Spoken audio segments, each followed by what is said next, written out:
welcome on in. You are live with the managers. This is a fantasy football podcast where we are talking everything fantasy football, and we are getting into it today. I'm joined by the maker of chaos, bringing the storm to the waiver wires.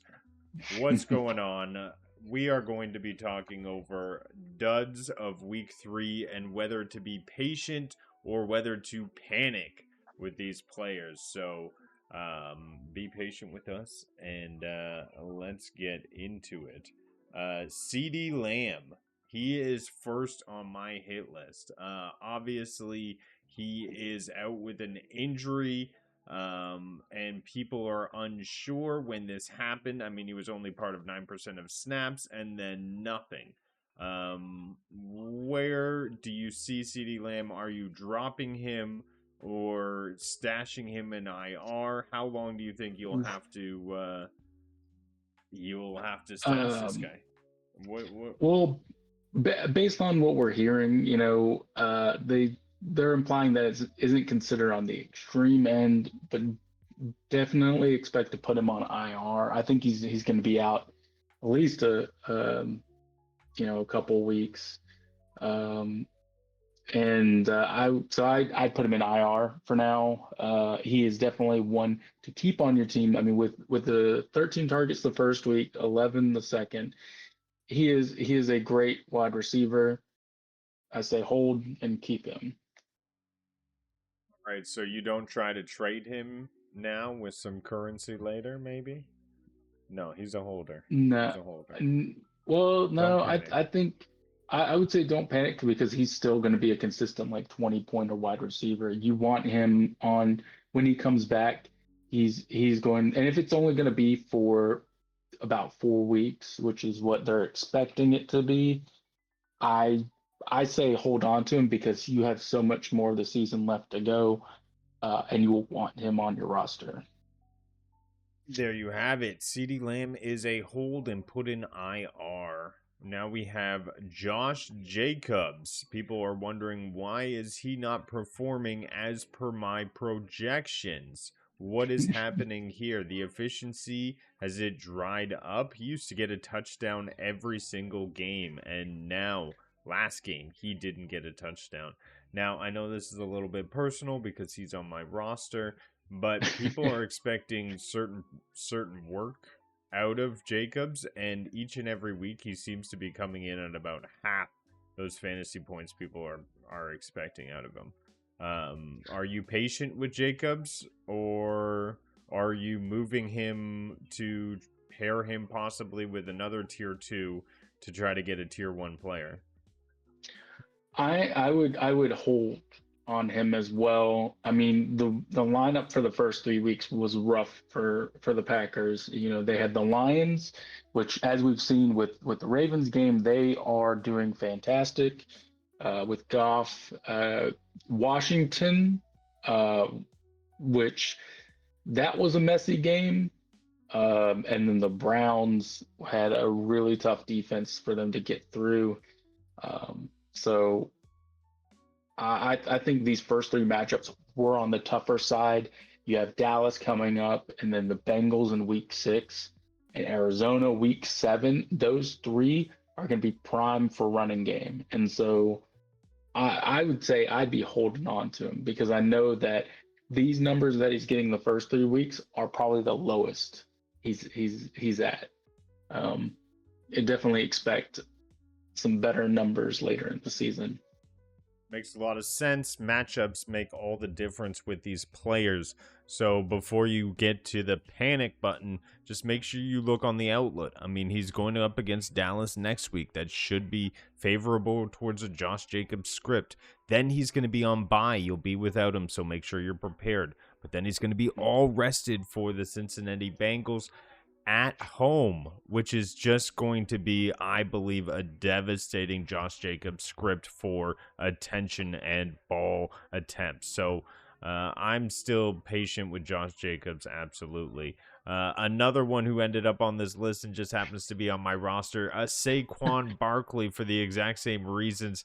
He's just performing at half the capacity. How are your feelings? Do you feel like the script is going to turn around for him when the matchups turn around, or do you feel like the tush push and perhaps too much work last year, older age, 28, I can't believe I'm saying that, is affecting his play? No, I just think that yeah, some of the matchups have been on the tougher side, Kansas City and the Rams, and you got the Bucks and Broncos up next. So uh, he's definitely in it for some tough matches. I also think that they're more aware of him now after last year. So I think that's one of the things that some of these teams have been prepping for is when facing Saquon to shut him down. So I think that's a big thing to take note. Um, I still think he's a great running back. Um, and I mean, yeah, he still did well. He got a touchdown, 6 yards, 18 attempts against the Cowboys first week, and even against the Chiefs, 22 attempts for 88 yards and a touchdown. He can run the ball, and I mean, obviously, he can catch it. 5 targets, week 1, week 3. So it's just you want to have him because when he does break out one of these weeks, you're going to see a lot of points. I hope you're right, but you'd be crazy to trade him away at this point, I think. So, our definite call on this one from the managers is patience with Saquon Barkley. Now, how about going next door and checking on your neighbors? Because the target share is dropping a bit. We only had 2 receptions last week with only 13 yards. Obviously, people were just shocked to see 41 fantasy points last week. Then we have 3 fantasy points this week, and not to mention a changing quarterback possibly in the mix. So, do you panic or are you patient with neighbors? I For me it's patience. He's still their top wide receiver for the team, and he's gonna keep getting receptions with the Giants. You're gonna with the new QB, it's always like a little bit of uncertainty with Jackson Dart, but I think we'll be fine on that end. All right. Well, next we have uh T Higgins. Now, I know you may want to be a little bit panicky on this one. He was obviously drafted at such a high position with such a strong quarterback. However, a lot has changed behind the stage for these guys. And I mean, he's a part of the snaps. However, we see that his targets are just not there. 6 8 14 targets with only 7 receptions, so 50% success rate, and just the points are not showing as high as he should be drafted for. How are you feeling on T Higgins? Higgins, I think is a tough one because they did lose Burrow, and we can immediately see the change in how he's doing once they face against a tougher team. Uh, I mean, if it were me, I would use him as a flex option, but I'm leaning towards trading him if you can, um, and maybe trying to get a something decent out of the trade, depending on what you need. There's still a lot of available players that do have a higher upside. Um, a lot of rookies out there that will see more work later on in the season. So to me, he's a trade. I'd be speaking with people and seeing about if anyone wants to pick him up. My suggestion always try to pair up 2 tier 2s and get a tier 1. Look ahead to bye weeks. If you can find somebody on a bye week and fill what they need, try to be their solution and also take stuff from them because you got to win. So let's check out Calvin Ridley.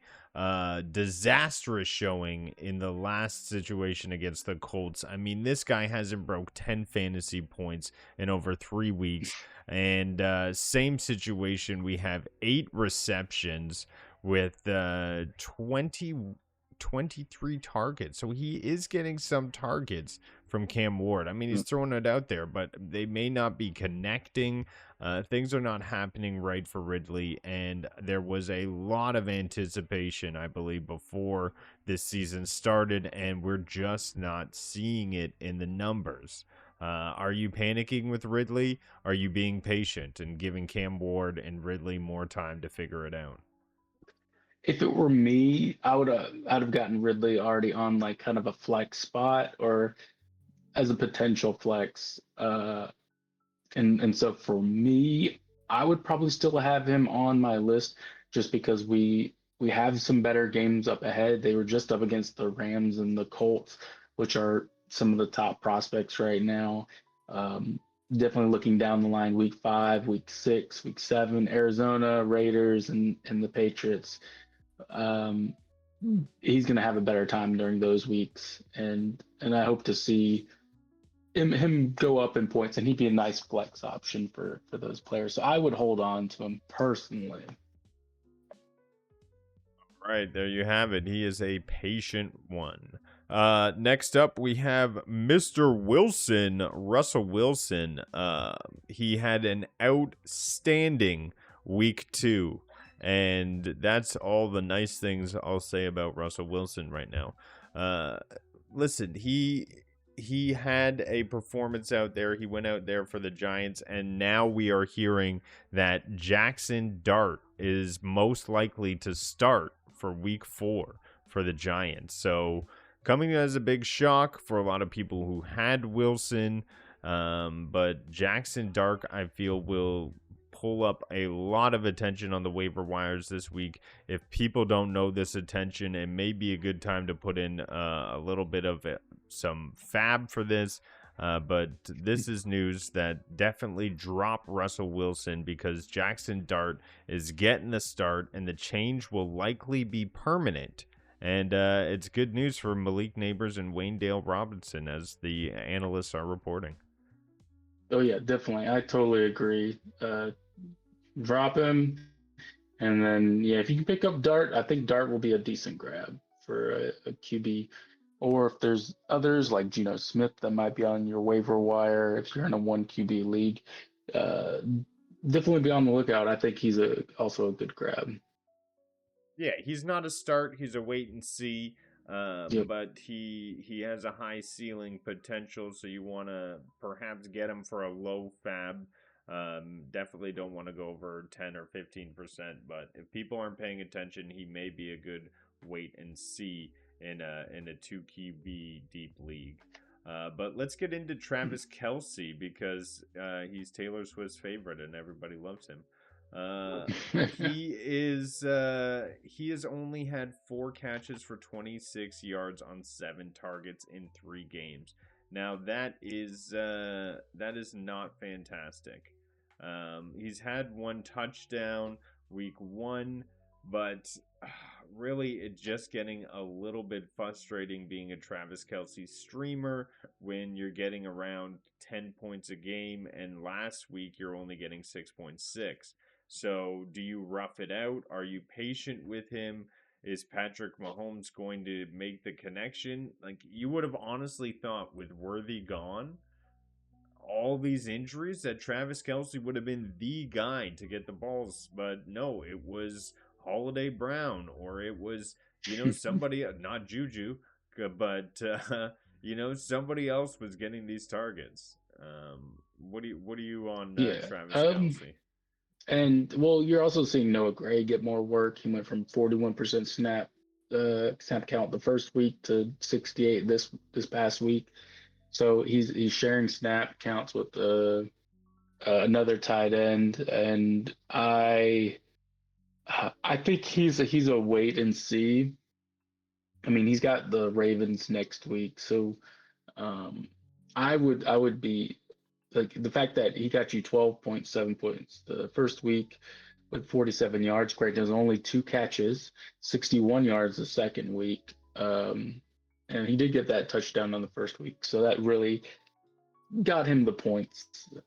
But just seeing his snap percentage count drop is concerning if he continues to drop even in the Ravens game, I'd say drop, or at least search for another QB, because he's going to be dropping, and maybe use his name as value and try and nab yourself a decent tight end.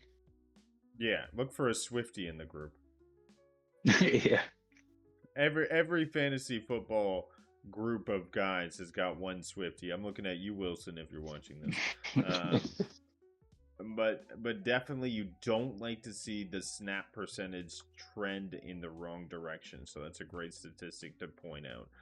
Lastly, I want to get over Mr. Nix, Mr. Trick Shot, Mr. Bo Nix. Low passing volume day.